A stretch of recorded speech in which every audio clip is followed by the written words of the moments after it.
Nəhayət ki, bu toy baş tutdu. Şov-biznesə öz damgasını vuran Natavan Həbibi və Səidin toyu. Daha da onu nəzərdə tutdu. Düzdür, çəkilişə icazə verilməsələr də, biz Lider mağazin olaraq bütün materialları əldə etdik. Oğlan toyunda və qız toyunda baş verən hadisələri sizə çatdırırıq. Nəhayət ki, Natavan Həbibinin gözlənilən toyu baş tutdu. O, əsl adı Səid olan reper Dadu ilə ailə həyatı qurdu.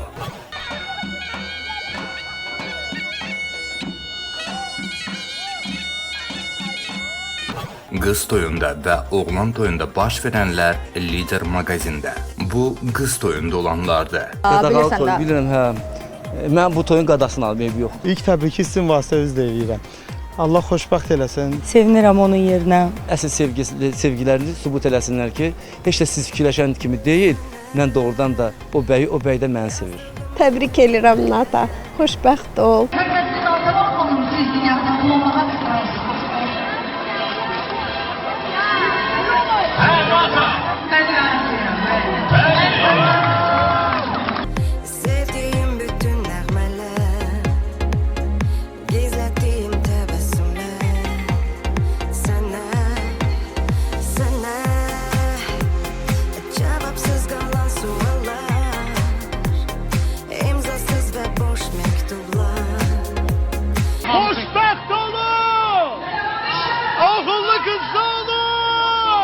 Bu isə oğlan toyunda baş verənlər.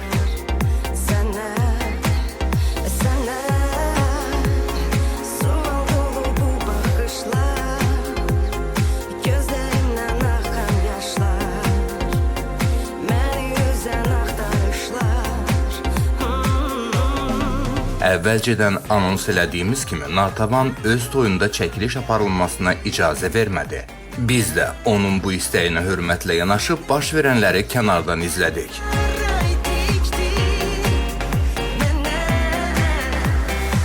Amma kənardan izlədik deyəndə elə düşünməyin ki, orada olanları sizə çatdırmayacağıq.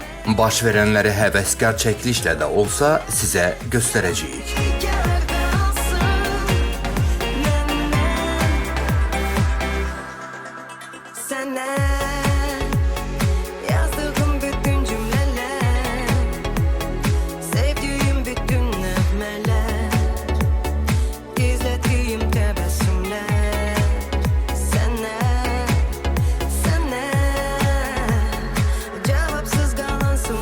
Bu toyda davul çalan kim?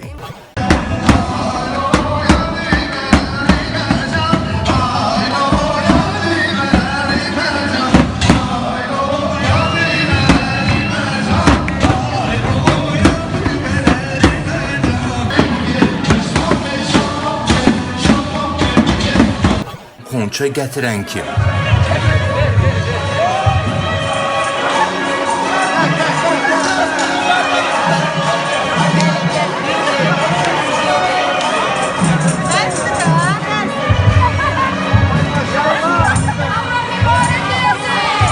Özünə əl qatıb neçə illik oynamaq arzusunu reallaşdıran kim?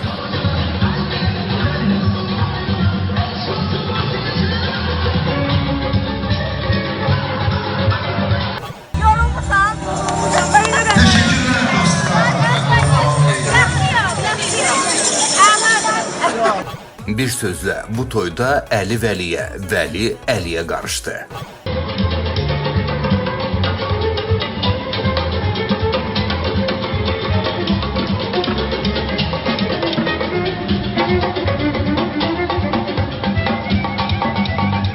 Natavan qız və oğlan toyunda 4 gəlinlik dəyişdi. Lider mağazin ola gəlini danışdırmaya, Natavan, nə olsun mikrofon yanımızda deyil. Telefon ki, həmişə üzərimizdədir. Nata, xoşbəxtsən? Təbii. Çox? Əlbəttə. Çox xoşbəxtsən. Sənə qismət olsun. Müasir texnikanın canı sağ olsun. Xoşbəxt idik. Sən xoşbəxtsən? Çox! Biz xoşbəxtik. Çox! Çox!